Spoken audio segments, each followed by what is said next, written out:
যাতে আর রাজনীতিতে না আসতে পারে। আল্লাহর উপায় কেন থাকতে হবে আমি সেটাও বলি। আমি জানি এই কথাটা হয়তো অনেকের ডেমোক্রেটিক লাগবে না, কারণ বাংলাদেশের 4 থেকে 5 কোটি মা মনে করে আওয়ামী লীগ আসলে তাদের সন্তানদেরকে মেরে ফেলা হবে। আমাদের আওয়ামী লীগের এই বইটা হাতের সামনে রাখতে হবে, যাতে আমরা জীবনে যাই করি আওয়ামী লীগের মতো মানুষের হৃদয় থেকে উঠে না যায়। আওয়ামী লীগ একটা example that how a political party can become a criminal enterprise in a country. আজকে 10 মাস আওয়ামী লীগ একটা মুরগির খোপ পায় নাই যেখানে বের হয়ে বলবে যে আমরা। গত 17 বছরের ফ্যাসিস্ট আওয়ামী লীগের ক্ষমতায় থাকার ভিত্তিটা ছিল মানুষের ভালোবাসা না, ভোট না, বরং ভীতি। গত 17 বছর গুম খুন হত্যা করে মানুষকে একটা ভয়ের মধ্যে রেখেছিল, ভীতির মধ্যে।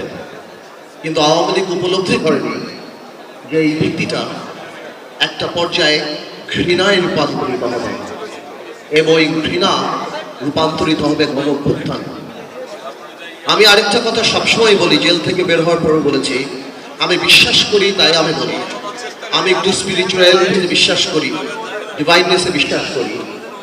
একটা মানুষ বা একটা দল, কত বড় একটা রাজনৈতিক দল কিভাবে বাংলাদেশের মানুষের মনের মধ্য থেকে উঠে গেল, কেমন ভাবে এত বড় একটা ঘৃণার পাত্র হিসাবে পরিণত হলো যে আজকে শুধুমাত্র সামাজিকভাবে বাংলাদেশি ইতিহাসে কোন রাজনৈতিক দলের এমন পতন হয়নি।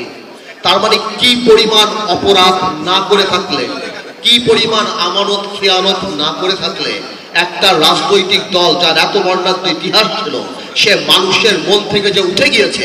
এমনকি এরশাদ সাহেবেরও পতনের পর 2 দিনের মাথায় আমাদের মনে আছে, আমরা ছোট ছিলাম, মিজান চৌধুরীকে আমি দেখেছিলাম সেই সময় পার্টি অফিস করে দল করতে। আজকে 10 মাস আওয়ামী লীগ একটা মুরগির খোপ পায় নাই যেখানে বের হয়ে বলবে যে আমরা আওয়ামী লীগ। এইটা কোনো রাজনীতি না, এইটা আন্দোলন, এটা আল্লাহ নারাজ হয়ে যায়।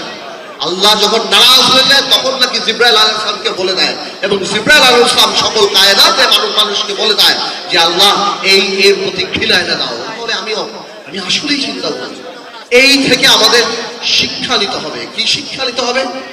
আগামীতে যদি আল্লাহ তাআলা আমাদেরকে দায়িত্ব দেয়, যাদেরকেই দায়িত্ব দেবে, আমাদের আওয়ামী লীগের এই বইটা হাতের সামনে রাখতে হবে, যাতে আমরা জীবনে যাই করি আওয়ামী লীগের মতো মানুষের হৃদয় থেকে উঠে না যায়। আওয়ামী লীগ একটা example that how a political party can become a criminal enterprise.